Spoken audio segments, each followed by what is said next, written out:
उनके नजर सानी कई कटो गैर मुक़ल्लिद हदीसिया सऊदी वाला तफसील छपरायो इन आयत जे हेठा उन्हनि भी इहा ई ॻाल्हि लिखी आहे त जेके बि अशियाए मख़लूक़ आहे उन्हनि में असुल आहे मुबाह हुजण माना शयूं जाइज़ आहिनि एसी ताईं जो उन्हनि जे नाजाइज़ या हराम हुजण जो को दलील अचे माना जेसी ताईं दलील न ईंदो हराम हुजण जो नाजाइज़ हुजण जो ममनू हुजण जो जेसी ताईं उहो दलील नथो अचे तेसी ताईं उहा शइ जाइज़ आहे उहा शइ मुबाह आहे ऐं मीलाद मल्हाइण ते महफ़िल क़ाइमु करण ते जलसे करण ते जुलूस करण ते चूंकि को बि दलील मन जो न आहे तंहिंजे करे अल्हम्दुलिल्लाह असांजो हे मामूल मुबाह आहे जाइज़ आहे सुठी नियत सां माण्हू कंदो त मुस्तहब अमल आहे ख़ुदा दुनिया आख़िरत में हुन खे सवाब ॾींदो वरी रींगट पुछा वरी बिदत अबाहियत बिदत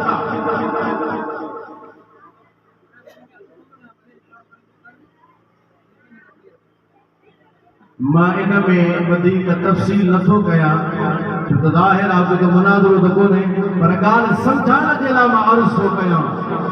ॿिया किताब देवबंदनि जा छॾियो 3 किताब देवबंद जा खणो 3 फतावा फरीदिया सरद वारनि जो छापो फतावा उस्मानी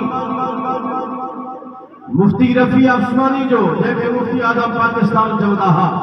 मुफ्ती शफ़ी जो बंदीअ जो पुटु हिकिड़ो गुज़ारे वियो रफ़ी उस्मानी हिकिड़ो अञा ज़िंदा वेठो आहे दारुल कराची में 3 नंबर ते ख़ुदि इन्हनि जे पीउ जी फतवा आहे इमदादुल मुफ्ती शफ़ी जो बंदी उन जा 3 किताब इहे फतवा जा उन्हनि जा खणो उन्हनि जे अंदरि बिदत जी तारीफ़ ॾिसो त बिदत चइबो छा खे आहे बिदत भला कहिड़ी आहे बिदत शइ कहिड़ी आहे मां तव्हांखे पूरी ज़िमेदारी सां अर्ज़ु थो कयां इन्हनि 3 किताबनि खे केरु खोले वञी पढ़े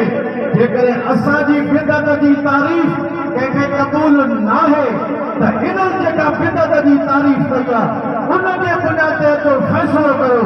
ॻाल्हि टुटी वेंदी त मीलाद जी महफ़िल करण बि बिदत न आहे मीलाद जो जलसो बि बिदत न आहे त मीलाद जो जुलूस बि बिदत न आहे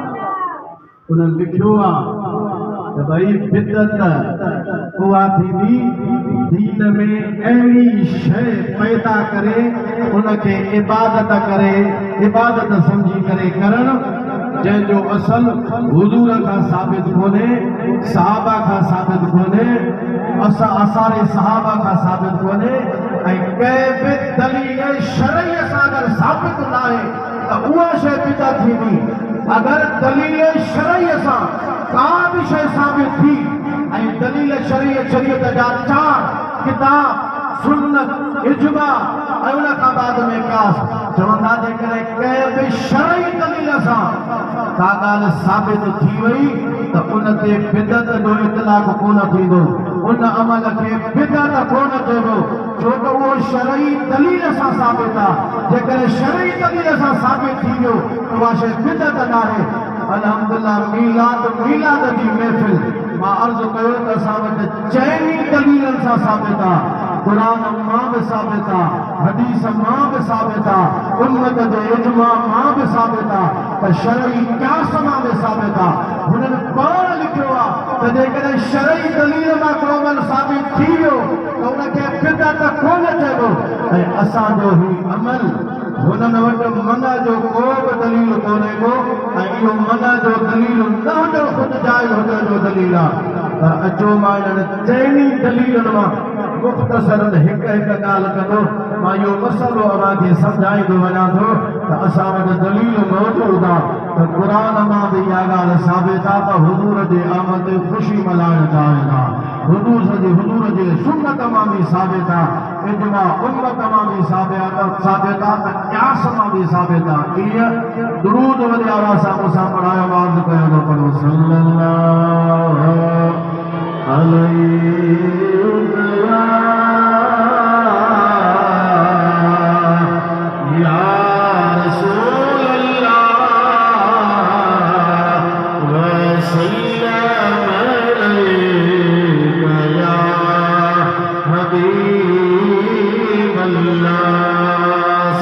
सल्लल्लाहु या रसूल